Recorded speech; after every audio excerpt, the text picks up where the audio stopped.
Η ιδέα ήταν αρχικά του αδερφού μου. Μάλλον εκείνος είχε την ιδέα και ήθελε να κάνει κάτι σε σχέση με το ημερολόγιο. Πειραματιστήκαμε πολύ με υλικά, αρχικά. Επενδύσαμε πολύ στο σχεδιασμό.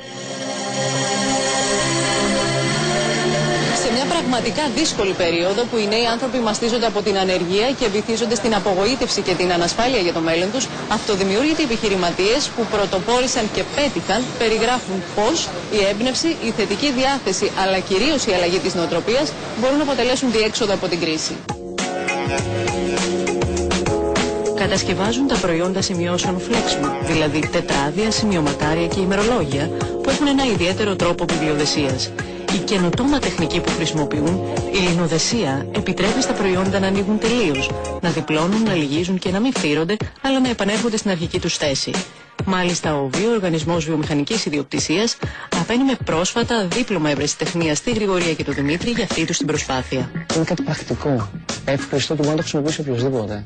Είναι μια ιδέα που έχει έρθει από μένα. Έχω δημιουργήσει κάτι και μου αρέσει πολύ αυτό το πράγμα.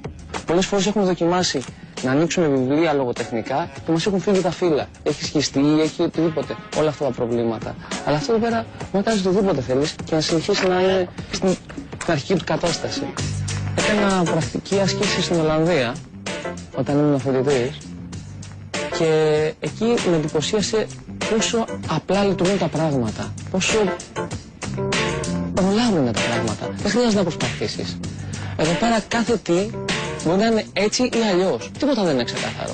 Όλα πρέπει να τα ανακαλύψεις πάλι. Δεν ξεκινήσαμε από μια βάση, να πεις ότι ξεκινάω από το 0. Ξεκινήσαμε κάτω από το 0, γιατί ξεκινήσαμε με χρέη στην πραγματικότητα. Δεν είχαμε κεφάλαιο. Συχνά πηγαίναμε στα βιβλιοπωλεία και μας έλεγαν φτιάξτε αυτό που πουλάει πολύ.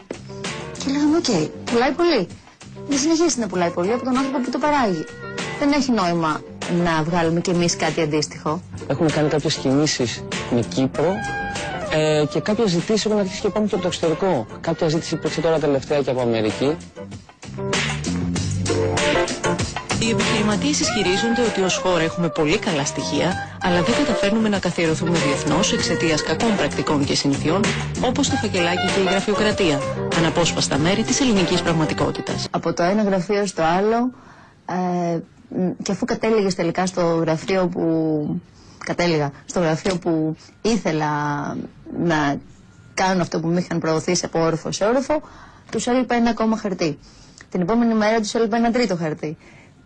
Εβδομάδες, μήνες, ατέλειωτες. Φακελάκι σας ζήτησαν ποτέ? Ναι, έχει τύχει. Έχει τύχει, όχι απευθείας από τον άνθρωπο που ζήτησε το φακελάκι, μέσω τρίτων έφτασε σε μένα αυτή η απέτηση. Δυστυχώς δεν μπορούμε να λειτουργήσουμε έτσι, γιατί δεν έχουμε τον τρόπο να γεμίσουμε αυτά τα φακελάκια. Και αυτά τα φακελάκια είναι και χόρταγα. Μόλις γεμίσει το ένα, μετά ζητάνε κι άλλα, ζητάνε κι άλλα. Και εμείς δεν έχουμε αυτόν τον τρόπο. Δεν έχουμε αυτά τα χρήματα και δεν έχουμε και αυτή την άποψη. Ότι πρέπει τα πράγματα να λειτουργούν έτσι. Έχουμε μια λάθος νοοτροπία. Και η λάθος νοοτροπία είναι ότι θέλουμε να είμαστε εμείς οι επικεφαλείς. Εμείς θέλουμε να είμαστε από πάνω, πάντα. Ξεχωριστοί αλλά και ταυτόχρονα απλοί. Επιχειρηματίες με κοινή λογική και αγάπη για τη δουλειά τους παρακινούν μέσα από τις εμπειρίες τους νεότερους να ανοίξουν τα μάτια τους και να επιμείνουν. Να ξεκινήσει κανείς με ό,τι έχει τώρα. Με οτιδήποτε έχει μπροστά του τώρα.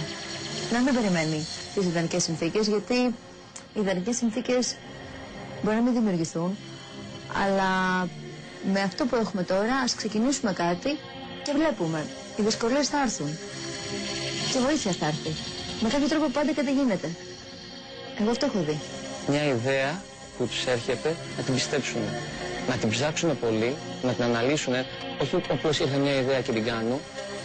Τη βλέπω, τη μελετάω, πειραματίζομαι και να μην το ξεκινάω. Θέλει ψυχή. Αυτό που λέμε ελληνική ψυχή, αυτό το πράγμα χρειάζεται. Υποστηρίζουν ακλόνητα ότι τα μέσα υπάρχουν. Παιδεία ενδιαφέροντος, καινοτομίες, δημιουργικότητα, ανθρώπινο δυναμικό. Οι τομείς στους οποίους μένει να δουλέψουμε είναι η θέληση, η νοοτροπία, η ψυχολογία. Και αν δεν το καταλάβουμε σύντομα, δεν θα υπάρχει δικαιολογία αργότερα για την καταιγίδα που θα ξεσπάσει. Αυτό που με τρελαίνει είναι ότι ενώ έχουμε τόσες πολλές δυνατότητες, καθόμαστε και δεν κάνουμε τίποτα στην πραγματικότητα. Δηλαδή έχουμε γίνει αδρανείς. Δυστυχώς ξεχάσαμε τι έχουμε. Μα κάνει να θυμηθούμε.